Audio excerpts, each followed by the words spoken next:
Oprah legitimized the notorious sex criminal Joe Teixeira, a.k.a. John of God, as a miraculous faith healer, one who could cure cancer, giving him international recognition. Joe Teixeira is now serving 19 years in prison for the rape of 4 women.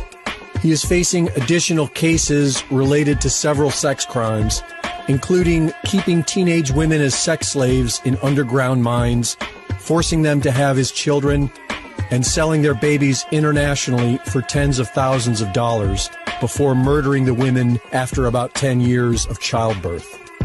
Oprah runs her own Leadership Academy for Girls in Africa, a $40 million school for disadvantaged girls, where in 2007, several children were sexually abused and parents were only allowed to see their children once a month. And I have said for years, if the abuser is any good, you won't even know it's happened. Oprah was very close with disgraced Hollywood mogul, rapist, and abuser Harvey Weinstein. Her Me Too documentary ignored Weinstein and Jeffrey Epstein. Oprah was herself a teenage prostitute. She stokes the fires of racism in America. And she is a member of the Billionaire Club, or the Good Club, along with Bill Gates, George Soros, Warren Buffett, David Rockefeller, and Ted Turner. The so-called Good Club meets behind closed doors and discusses plans for global depopulation. The Great Awakening is upon us. When will humanity begin seeing these billionaire celebrities for who they really are? Traveled to Brazil to meet with self-proclaimed medium and convicted offender John of God, a well-known spiritual healer who rarely speaks on camera. This is an interview I wasn't sure would ever happen. One of the most famous spiritual healers in the world rarely talks to anyone on camera. John of God agreed to sit down with me under a mango tree on the grounds of the casa. A group of his patients gathered to watch.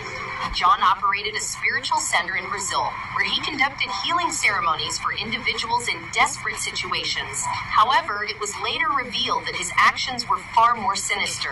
In 2018, John surrendered himself to the authorities after facing over 600 accusations of sexual abuse. He was sentenced to more than 60 years in prison. Surprisingly, Oprah chose to delete her interview with John from her website and issued a brief statement expressing her hope for justice for the victims. It's intriguing how these stories quickly disappeared from the media, and there is minimal discussion about Oprah's questionable school or her associations with these disturbing individuals. While the public may have moved on from the controversies surrounding Oprah, Angelina Jolie has not forgotten.